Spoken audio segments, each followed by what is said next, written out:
জি, আল্লাহ তাআলা আমাদের সকলকে বোঝার তৌফিক দিন। মোহতারাম, আমাদের একজন বোন প্রশ্ন করেছিলেন যে উনি সম্ভবত ঢাকাতে থাকেন, তো উনি যাকাত দিবেন, এখানে ঢাকাতে আত্মীয়স্বজন আছেন সম্ভবত, আবার দেশেও কিছু গরিব লোক আছেন, তো সেক্ষেত্রে উনি যাকাতটা কোথায় দিবেন? মানে ঢাকাতে আত্মীয়স্বজন যারা গরিব আছেন এদেরকে দিবেন, না ওই এলাকাতে প্রতিবেশী যারা আছেন তাদেরকে? প্রথমত বোনের জাকাত যেহেতু আসছে, দেশের ভিতরে যে কোনো জায়গায় তিনি জাকাত দিতে পারেন। এখানে জাকাত দেওয়ার ক্ষেত্রে প্রায়োরিটি পাবে ওর আত্মীয় স্বজন, বেশি প্রায়োরিটি পাবে, তারপরে পাবে পড়োশী। তো আপনার আত্মীয় স্বজন সবচেয়ে ভালো হয় যদি আপনি ভাগ করে দেন, আত্মীয় স্বজনকেও দেন, পড়োশীদেরকেও দেন, ভাগ করে দিলে সবচেয়ে ভালো। আর যদি সেটার সংকুলন না হয়, সেই টাকা না আসে, অন্তত আপনার আত্মীয় স্বজনকে আপনি প্রথম অগ্রাধিকার পাবেন। সে তারা যেখানেই থাকুক, সে দূরে থাকুক কাছে থাকুক, আত্মীয় স্বজন সবচেয়ে বেশি অগ্রাধিকার পাবে।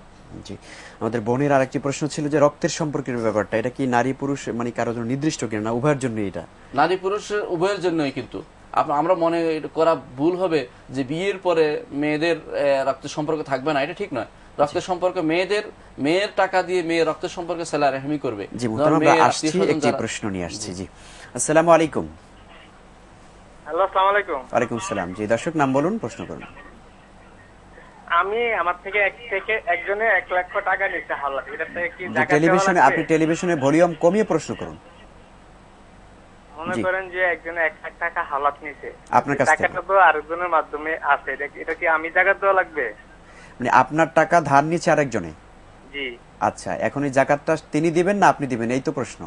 এই জি জি জি, অনেক ধন্যবাদ। আরেকটা কথা, ওই যে আমরা তারাবি নামাজের সময় যে আমরা দাঁড়াই তার নামাজ পড়তে, জি, বিভিন্ন চিন্তা আসে, চিন্তাটা কিসের জন্য আসে কি এটার জন্য প্রশ্নটা একটু দেখতে। আচ্ছা, জি অনেক ধন্যবাদ দর্শক, আমরা জানবো ইনশাআল্লাহ। জি মোহতারাম, আমাদের রক্তের সম্পর্কের বিষয়টি। রক্তের সম্পর্কের বিষয়টি যেভাবে বলেছি যে রক্তের সম্পর্কের ক্ষেত্রে মেয়ে পুরুষ সমান, মানে মহিলা পুরুষ সমান। ছেলেদের যেভাবে রক্তের সম্পর্ক রক্ষা করতে হয়, মেয়েদেরকেও তেমনি রক্ষা করতে হবে। অর্থাৎ মেয়ে তার মা, তার ভাই, তার আত্মীয় স্বজন, তার পিতা, এদেরকেও দেখাশোনা করতে হবে। তার জন্য এটা দেখাশোনা তার সেলা রাহমির ভিতরে পড়বে, এবং এটা করলে সব হবে, আর এটা কর্তন করা গুনার কাজ হবে। বরং মেয়েরও এটা দেখা উচিত মেয়ের সম্পদ দিয়ে, আর ছেলে দেখা উচিত ছেলের আত্মীয় স্বজনকে যেভাবে সেলা রাহমি করা উচিত। এটা মেয়ে ছেলে সবাই পক্ষে। কিন্তু মেয়ে যদি কোনো নিজের সম্পদ না থাকে, তাহলে দেওয়ার ক্ষেত্রে অন্তত স্বামীর টাকা দিয়ে দিতে হলে অনুমতি লাগবে, অনুমতি নিতে হবে।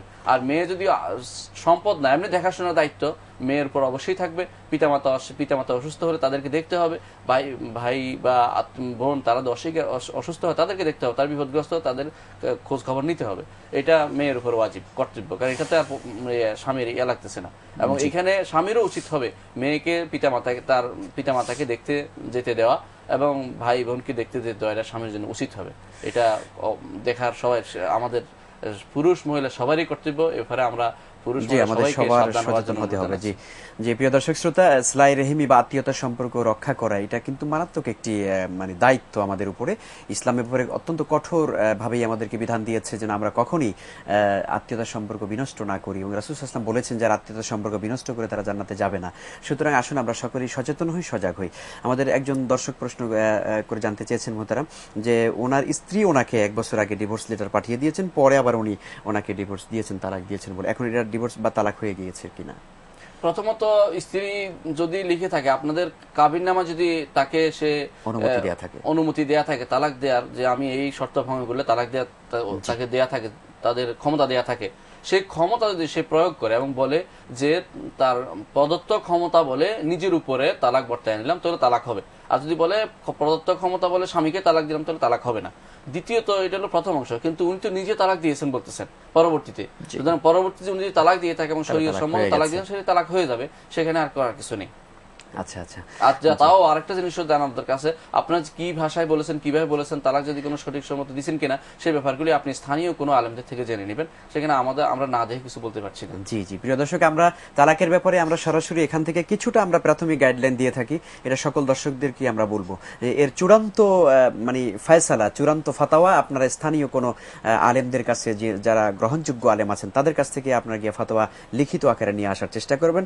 ইসলামী টেলিভিশনের এই ফতোয়ার উপরে ভিত্তি করে একেবারে চূড়ান্ত পর্যায়ে আপনারা কোনো কাজ করতে যাবেন না। আমরা এখান থেকে একটা প্রাথমিকভাবে একটা ধারণা দিয়ে থাকি, কারণ তালাকের ব্যাপারে এটা বাস্তবধর্মী, একেবারে সামনাসামনি বসে এটার ফয়সালা ছাড়া কোনো বিষয়ের চূড়ান্ত নির্দেশনা দেওয়া যায় না, বলা যায় না। যে আমরা অনেক ধন্যবাদ জানাচ্ছি দর্শক আপনাদেরকে। আমাদের দর্শকের আরেকটি প্রশ্ন ছিল যে স্টক বিজনেসের উপরে, উনি কিছু মাল স্টক রাখেন, সেটার উপর যাকাত কিভাবে দিবেন? প্রথমত স্টক বিজনেস যদি কোনো এই মার্কেটকে করার জন্য, কবজা করার জন্য, তো সেটা জায়েজ নেই। যেটা ওই আমাদের সমাজে বর্তমানে করা হয় আর কি, মজুদদারি করা হয়, মজুদদারি যেটাকে বলে, সেই হিসাবে যেন না হয়। আমরা অনুরোধ করবো ওনাকে যেন সেরকম ব্যবসা না করেন। এরকম ব্যবসা শরীয়ত রাসূলুল্লাহ সাল্লাল্লাহু আলাইহি ওয়াসাল্লাম বলেছেন, আল মুহতাকিরু মালউনুন, যে এরকম গুদামজাত করে স্টক করে রাখবে সে মালউন, অভিশপ্ত। আর খাবারের ব্যাপারে 40 দিনের বেশি রাখলে সেটা আরো বড় গুনার কথা। সুতরাং অন্যান্য ব্যাপারেও মার্কেট কৃত্রিম সংকট সৃষ্টি করে মানুষকে ক্ষতিগ্রস্ত করার জন্য স্টক বিজনেস করা শরীয়ত জায়েজ নেই। এমনি আপনি বাইরে থেকে কিনে আনছেন, রাখছেন, পরবর্তী বিক্রি করে দিবেন, স্বাভাবিক নিয়মে সেটা জায়েজ আছে, সেটা করতে পারেন। জাকাতটা কিভাবে দিবেন? সেটা জাকাত কিভাবে দিবেন? সেটা জাকাত হবে আপনি যেই টাকা দিয়ে কিনেছেন সেই টাকা। আর যদি এখন দেখেন যে মার্কেটে 1 বছর পর্যন্ত থাকে, সেটা বাকি স্টকটা 1 বছর পর্যন্ত থাকে, এবং আপনি দেখছেন যে এত টাকা বাড়ছে হিসাব করে, সেই হিসাবে মূল টাকা এবং স্টক দুইটা মিলে সম্পূর্ণ টাকার উপর, অর্থাৎ মূল টাকা এবং লাভের টাকা দুইটা মিলে যোগ করে তারপর সেটার উপর জাকাত দিতে হবে আপনাকে। মালটা কি 1 বছর পর্যন্ত থাকতে হবে? থাকতে হবে। আচ্ছা, এক্ষেত্রে তো কাঁচা মাল তাহলে মানে দীর্ঘদিন পর্যন্ত থাকবে না, সুতরাং ওইটার জাকাত হয় না। জি, আমাদের দর্শকে আরেকটু বলেছিলেন এমনি জাকাত নেই। জি, আমাদের দর্শকের আরেকটু বলেছিলেন যে জাকাত না দিলে কি হবে, বিভিন্ন মালের উপর বা সম্পদের উপর জাকাত না দিলে কি হবে? জাকাত যদি না দেওয়া হয়, প্রথমত দুনিয়ার এবং আখিরাত সব দিক দিয়ে সে হারাবে, বরবাদ হয়ে যাবে। কেবল জাকাত ইসলামের একটা রোকন, একটা রোকনকে কেউ যদি অস্বীকার করে, একটা না দেয়া আলসেমি করে, আরেকটা হলো অস্বীকার করা। যে অস্বীকার করা হয়, আবু বকর রাদিয়াল্লাহু আনহু মানাইন জাকাতের যুদ্ধ করেছিলেন। যারা জাকাত দিতে অস্বীকার করেছে তাদের বিরুদ্ধে যুদ্ধ করেছেন এবং বলেছিলেন, ওয়াল্লাহি লাউ মানাউনি আনাকান আও ইকালান লাকাতালতুহুম আলা যালিকা। আল্লাহ শপথ করে বলছি, যদি তারা একটি রশি দিতে অস্বীকার করে, অর্থাৎ ছোট বাচ্চা, উটের বাচ্চা দিতে অস্বীকার করে, তারপরেও দুইটা অর্থ, হ্যাঁ, তারপরেও তার বিরুদ্ধে আমি যুদ্ধ করব।